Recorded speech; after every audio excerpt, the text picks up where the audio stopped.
이스라엘 자손이 각자의 성읍에 살았더니 일곱째 달에 이르러 일제히 예루살렘에 모인지라. 요사닥의 아들 예수아와 그의 형제 제사장들과 스알디엘의 아들 스룹바벨과 그의 형제들이 다 일어나 이스라엘 하나님의 제단을 만들고 하나님의 사람 모세의 율법에 기록한 대로 번제를 그 위에서 드리려 할세, 무리가 모든 나라 백성을 두려워하여 제단을 그 터에 세우고 그 위에서 아침 저녁으로 여호와께 번제를 드리며 기록된 규례대로 초막절을 지켜 번제를 매일 정수대로 날마다 드리고 그 후에는 항상 드리는 번제와 초하루와 여호와의 모든 거룩한 절기의 번제와 사람이 여호와께 기쁘게 드리는 예물을 드리되 일곱째 달 초하루부터 비로소 여호와께 번제를 드렸으나 그때 여호와의 성전지대는 미처 놓지 못한지라. 이에 석수와 목수에게 돈을 주고 또 시돈 사람과 두로 사람에게 먹을 것과 마실 것과 기름을 주고 바사왕 고레스의 명령대로 백향목을 레바논에서 요빠 해변까지 운송하게 하였더라. 예루살렘에 있는 하나님의 성전에 이른 지 2년 둘째 달에 스알디엘의 아들 스룹바벨과 요사닥의 아들 예수아와 다른 형제 제사장들과 레위 사람들과 무릇 사로잡혔다가 예루살렘에 돌아온 자들이 공사를 시작하고 20세 이상의 레위 사람들을 세워 여호와의 성전 공사를 감독하게 하매 이에 예수아와 그의 아들들과 그의 형제들과 간미엘과 그의 아들들과 유다 자손과 헤나닷 자손과 그의 형제 레위 사람들이 일제히 일어나 하나님의 성전 일꾼들을 감독하니라. 건축자가 여호와의 성전에 기초를 놓을 때 제사장들은 예복을 입고 나팔을 들고 아삽 자손 레위 사람들은 제금을 들고 서서 이스라엘 왕 다윗의 규례대로 여호와를 찬송하되 찬양으로 화답하며 여호와께 감사하여 이르되 주는 지극히 선하심으로 그의 인자하심이 이스라엘에게 영원하시도다. 하니 모든 백성이 여호와의 성전 기초가 놓임을 보고 여호와를 찬송하며 큰 소리로 즐거이 부르며 제사장들과 레위 사람들과 나이 많은 족장들은 첫 성전을 보았으므로 이제 이 성전의 기초가 놓임을 보고 대성통곡하였으나 여러 사람은 기쁨으로 크게 함성을 지르니 백성이 크게 외치는 소리가 멀리 들리므로 즐거이 부르는 소리와 통곡하는 소리를 백성들이 분간하지 못하였더라. 샬롬 아름빛 바이블 키트입니다. 한 주의 시작을 말씀으로 시작하시는 성도 여러분을 축복합니다. 오늘 우리가 들은 에스라 3장은 포로에서 돌아온 이스라엘 자손들이 처음으로 모이는 장면, 즉 공동체의 재건의 시작을 기록하고 있습니다. 1절에 보면 이들은 일제히, 다른 말로 한 사람처럼 모였습니다. 예수아와 스룹바벨, 종교적, 정치적 지도자였던 두 사람은 협력하며 백성을 이끌었습니다. 제단을 세울 때에는 제사장 예수아의 이름이 먼저 언급되지만 성전 건축에서는 스룹바벨의 이름이 먼저 나오는 것으로 볼 때 두 사람의 팀워크는 엄청났던 것 같습니다. 그렇게 한마음 되어 모인 그들과 이 시기의 핵심은 성전, 도시 성벽 같은 물리적 구조물을 재건하는 것보다 하나님께 대한 예배의 회복을 최우선 과제로 삼았다는 점입니다. 본문 3절에 보면 귀환한 공동체는 주변 민족들에 대한 두려움이 있었습니다. 지난주까지 살펴본 역대기를 볼 때 이스라엘 백성이 두려울 때 어떤 행동을 주로 하던가요? 보통 군대를 조직하거나 동맹을 찾는 것이었습니다. 그런데 이제 다르게 행동하죠. 군대를 조직하거나 동맹을 찾는 것이 아니라 예배합니다. 두려움 때문에 하나님 앞에 제단을 쌓고 희생 제사를 재개하게 됩니다. 아이러니하게도 우리 앞에 놓인 두려운 대상들이 하나님을 의지하게 하지요. 여기서 우리가 먼저 생각해 봄직한 것은 신앙은 두려움이 사라지는 것이 아니라는 것입니다. 오히려 두려움 속에서도 하나님을 의지하는 것이 신앙임을 보게 됩니다. 제단을 세우는 행위를 볼까요? 한 가지 눈에 띄는 것은 귀환한 자들이 성전 건축에 필요한 자재를 주문하기도 전에 먼저 제단을 세웠다는 사실입니다. 이들은 과거 애굽, 아수르, 바벨론 등 인간의 힘에 의지하려던 시도가 결국 성전 파괴와 유배로 귀결되었음을 역사 속에서 배웠습니다. 그랬기 때문에 이들은 진정한 안전이 군사력이나 물질이 아니라 살아계신 하나님께 순종하고 예배하는 것에 있다는 사실을 확신했을 것입니다. 그렇게 선조들의 이야기를 통해 들었던 또 기억 속에 남아있던 그들의 예배 생활을 복원하기 위해서 이들은 제단을 쌓았습니다. 그렇게 제단을 쌓고 하나님께 번제를 드리는데요. 2절에는 이스라엘의 하나님의 제단을 만들고 하나님의 사람 모세의 율법에 기록한 대로 번제를 드렸다. 4절에는 기록된 규례대로 초막절을 지켰다. 5절에는 여호와의 모든 거룩한 절기의 번제와 사람이 여호와께 기쁘게 드리는 예물을 드렸다고 기록합니다. 즉 말씀에 기록된 대로 성경의 명령에 따라 세심하게 순종하고 있는 모습을 볼 수 있습니다. 그런데 왜 이들은 계속 번제를 드릴까요? 기억하십니까? 번제는 예배자의 완전한 헌신, 그리고 하나님께서 예배자를 온전히 받으심을 상징하는 제사입니다. 그리고 죄를 속하여 하나님의 진노를 돌이키는 목적을 가진 제사입니다. 다른 말로 하나님께 은혜를 구하며 자신의 삶을 드리는 제사이죠. 이렇게 이들은 과거의 실패를 통해 자신들의 두려움 속에서 구해야 할 것이 하나님의 은혜임을 배우게 되었던 것입니다. 이어지는 7절부터는 성전 건축에 대한 이야기가 나오는데요. 이 성전 건축 역시 두 가지의 특징을 가지고 있습니다. 먼저 이 성전 기초공사의 준비 과정이 솔로몬 성전 건축의 과정과 매우 유사하다는 점입니다. 7절에 보면 시돈 사람과 두로 사람에게 먹을 것과 마실 것을 주고 레바논의 백향목을 욥바 항구로 운송해 온 것은 우리가 역대하를 묵상하면서 보았듯이 솔로몬 성전 건축 준비 과정을 의식적으로 재현한 것입니다. 또 공사를 시작하는 2년째 2월이라는 표현 역시 솔로몬이 성전 건축을 시작한 달과 일치하지요. 그러니까 지금 귀환한 자들은 의도적으로 솔로몬의 성전 건축을 복귀하고 있는 겁니다.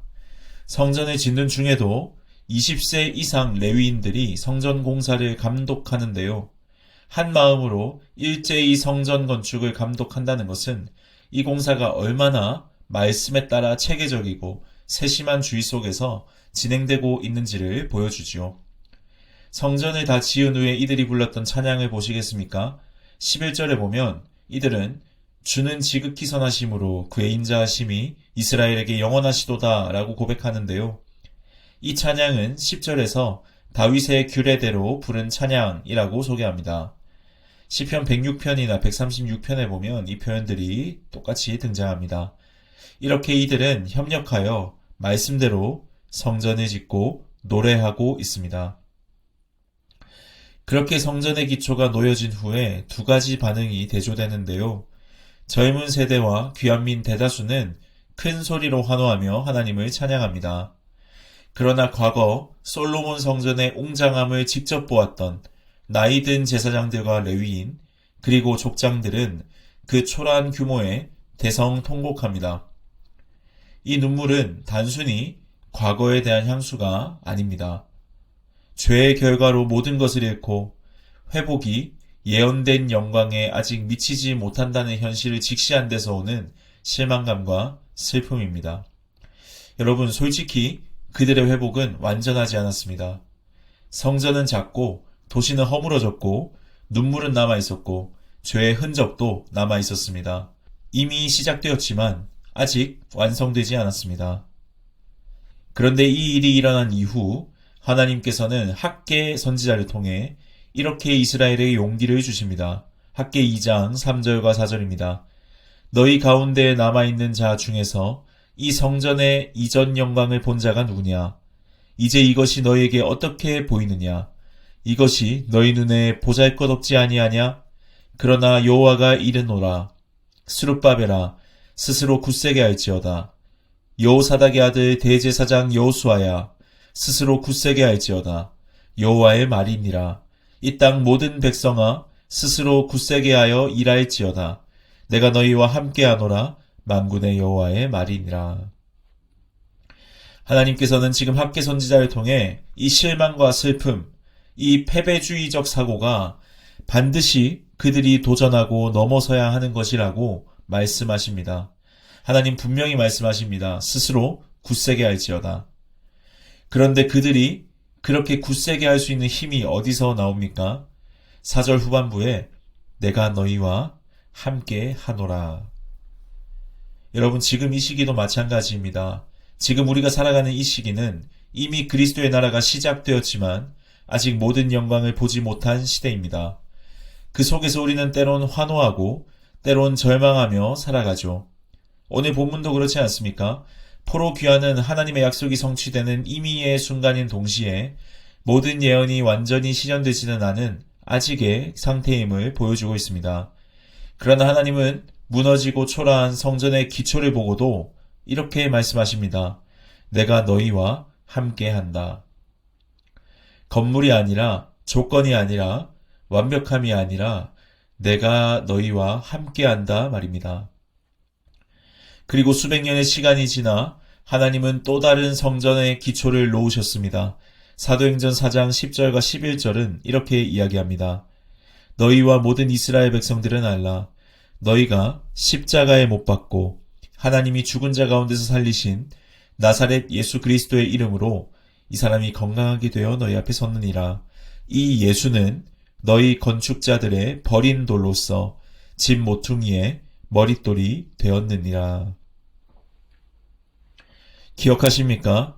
그 나무 기초는 예루살렘 성밖 골고다 언덕에 세워졌고 돌이 아니라 십자가 위에 올려졌습니다. 그리고 그 일 때문에 하나님께서는 우리 개개인에게 성령을 보내시어 내가 너희와 함께한다. 너희 죄와 두려움 속에서도 너희의 실패와 눈물 속에서도 나는 너희를 버리지 않는다고 말씀하십니다. 주 안에서 사랑하는 아름빛 교회 성도 여러분, 우리가 예배하는 이유는 우리가 강해서가 아니라 우리가 여전히 두렵고 약하기 때문입니다. 그러나 우리가 제단 앞에서 우리의 삶을 드릴 수 있는 이유는 하나님께서 먼저 우리를 위해 자신을 제단에 내어주셨기 때문입니다. 그래서 우리는 두려워도 예배할 수 있고 약해도 예배할 수 있고 눈물이 있어도 예배할 수 있습니다. 왜냐하면 예배의 진짜 안전은 우리가 하나님을 붙드는 힘이 아니라 하나님이 우리를 절대 놓지 않는 그분의 사랑에 있기 때문입니다. 우리가 살아가는 지금 이 세상은 두려움 없고 아픔 없는 세상이 결코 아닙니다.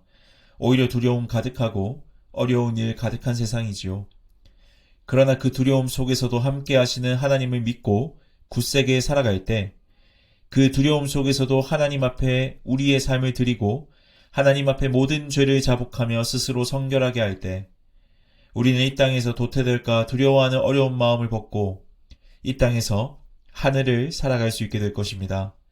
그리고 언젠가 에스라가 본 기초를 넘어 완성된 성전이신 예수 그리스도 앞에 설 그날에 모든 눈물은 그분의 손으로 닦아지게 될 것입니다. 그날까지 우리는 이 땅에서 흔들리지만 하늘을 살아가는 사람들입니다.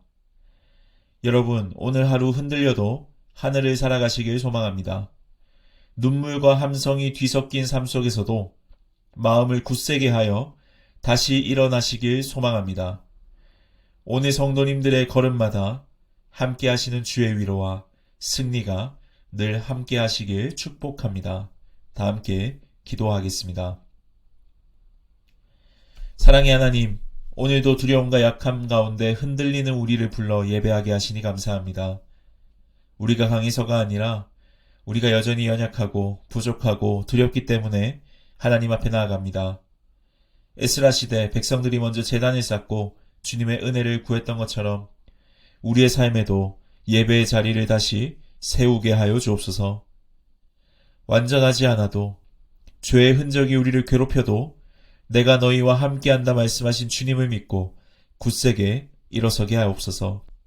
예수 그리스도께서 버린 돌이 아닌 모퉁이의 머릿돌이 되셨듯이 우리의 삶도 주님의 은혜로 세워지게 하여 주시고 우리를 결코 놓지 않으시는 주님의 사랑 안에 거할 수 있는 용기를 주옵소서.